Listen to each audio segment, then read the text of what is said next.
Hello Year 11s, welcome to our next class. We're still dealing with trig graphs, okay, mainly sine and cos. What we're going to do with today is some horizontal translation, okay, so we've got that, what I'm underlining right there is what it looks like, okay, so we can either move to the left, we can move to the right, and this is where we're going to start seeing some changes within our trig graphs, okay, so I've got a couple of examples to work through, so hopefully by the end of it, it makes a little bit of sense. Okay, so what we have here is our first graph, okay, so sketch the graph of y equals cos x minus pi on 4, okay, and that pi on 4, as you can see, will represent a horizontal translation, okay, because it's inside the function. Remember, a horizontal translation is always the opposite to what you think, so it's actually moving, it's moving to the right, actually, okay, so what we have is our first translation. We've got a set domain. Okay, so we can only draw this graph between 0 and 2 pi.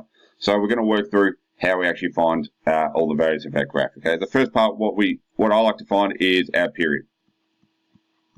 Okay, our period is equal to 2 pi over n. Okay, 2 pi, our n is our value just after the cos. Okay, because there's no number written in front of that x, it's 1, we assume it. Okay, so we get 2 pi. So that's our period, so that's the way that it takes a full wavelength. We know that our full cos graph will start at 1. It'll start at 1. We'll work our way down, and then we'll come back up. And that there will represent our period of 2 pi. Okay, that's what we're looking for. So we have a little bit of a horizontal translation. So actually moving every single value on this graph a little bit to the right. Okay, so we need to find out what that looks like once we find a few coordinates, which will make it easy. Okay. Our amplitude, okay, our amplitude is 1, so that means our max value will be 1, okay, this is the number in front of the cos, okay, because there's no number written there, we assume that the number is 1, so that means our highest value is 1, and our lowest value will be -1, okay, as I mentioned before, we have a horizontal translation.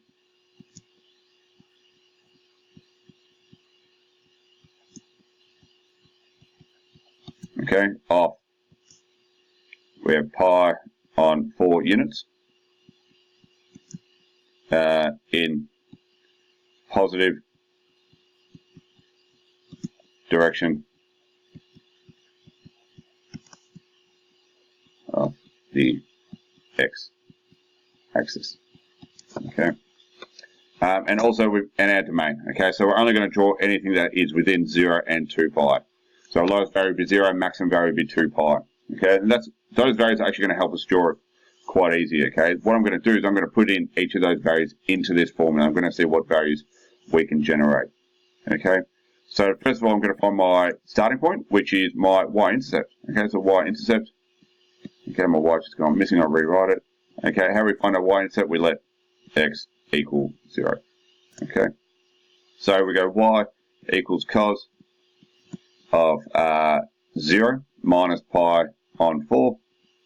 Okay, minus pi on 4, what you'll notice is, because it's cos is positive in the first and fourth quadrant. Okay, so if we're dealing with these, we get positive and positive with cos.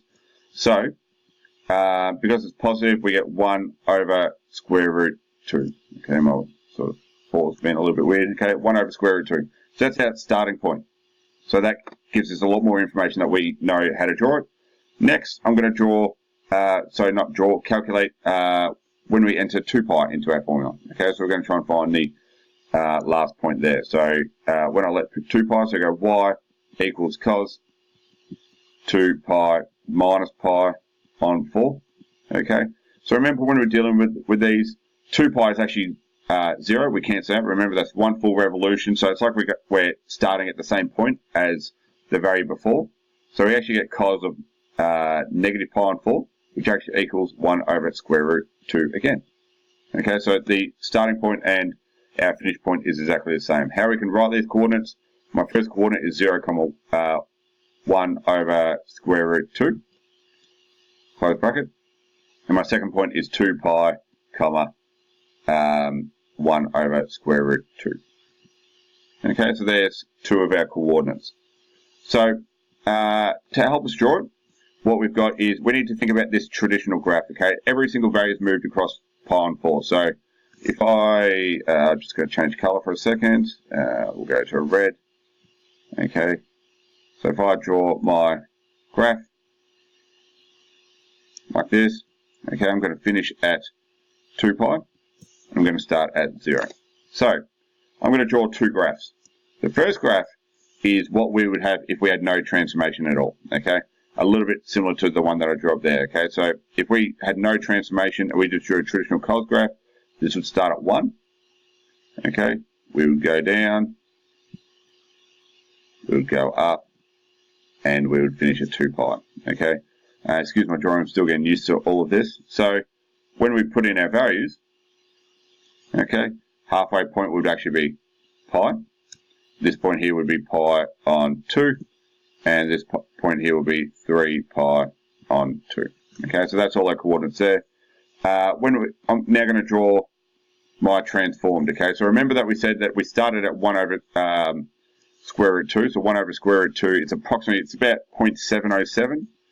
Okay, so it's about 0.707. So we need to know those values as a decimal so I can approximate where we draw it. So it's just above halfway.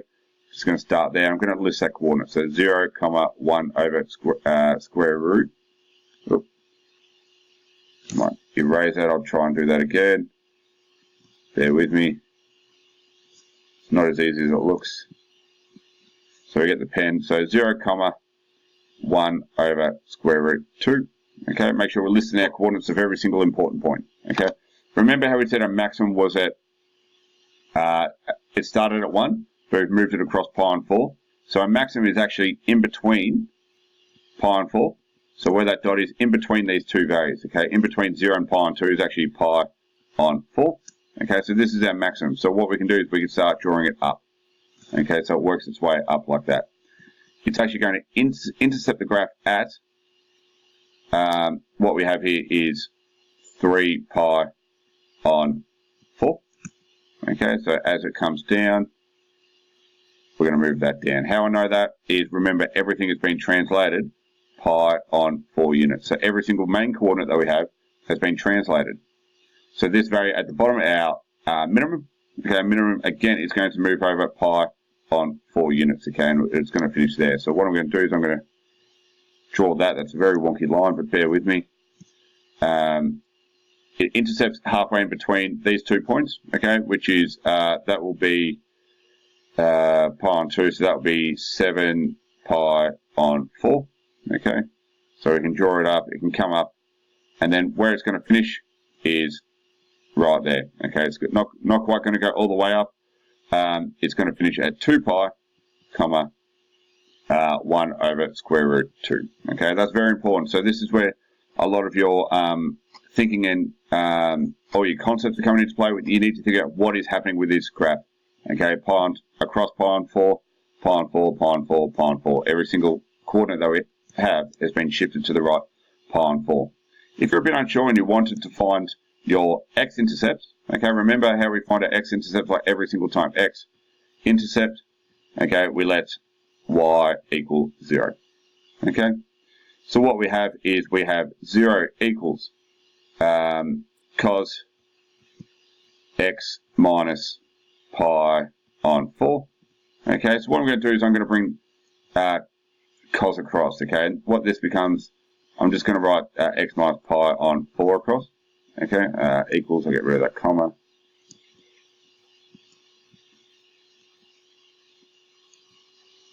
Okay, so x minus pi on 4.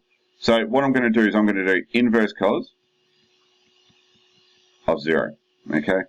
So traditionally when we have inverse cos of 0 is we have values at pi on 2, okay. When we draw our unit circle, I'll draw it up here, okay. So when we have cos at 0, cos represents a horizontal translation. So when we have 0 horizontal translation, it's up the top at pi on 2, and it's at the bottom when we have 3 pi on 2. Okay, so there are 2 coordinates. So within our domain of 0 and 2 pi, we actually get 2 values with this, okay? So pi on 2 and 3 pi on 2. So there are 2 values, but this is still equal to x minus pi on 4. And how we actually find them is I'm going to add because when I move it to the right, I'm going to do the opposite operation of minus pi on 4, which is plus pi on 4. So this becomes pi on 2 plus pi on 4, comma, 3 pi on 2 plus pi on 4. So I'm going to add it to both of those functions. Okay? And what I do get is my two values that I've actually drawn there, which is 3 pi on 4, comma, 7 pi on 4. Okay, and there are two x-intercepts. So you can find your x-intercept, let y equal 0. Just remember that you can get more than one answer. Okay, and here with our second example. Okay, so this is a little bit more difficult. What we're going to do is we're going to change the period. Okay, so we've still got a domain of 0 to 2 pi. Okay, what we need to do is we need to find our period. So PRD, so 2 pi over n. Okay, so this becomes 2 pi divided by n, in this case, is 2. Okay, so this becomes, we need to take 2 as a common factor out. So x plus pi on 4. Okay, so this is divided by 2 equals pi. So that means our period is pi. So this is, we're actually going to get quite a few different results. So if we think about our traditional sine graph in this occasion, okay, so we go up, down, up. So that traditionally that was one wavelength, and that was 2 pi without any transformations. Okay, but now what we've done is we've had a dilation. Okay, dilation by a factor of 2 from the y-axis. Okay, and we're actually going to get 2 full wavelengths. Okay, so remember from there to there is one wavelength. Okay, so we've actually got 2 of them. This is all the distance to 2 pi, and that center is actually just pi.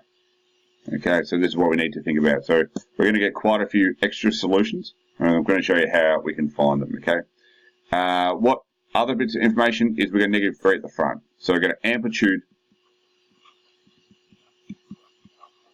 Okay, amplitude equals 3, and we've also got a reflection. Okay, reflection around the x-axis. Okay. And we've also got a translation. Okay, so we've got a horizontal translation.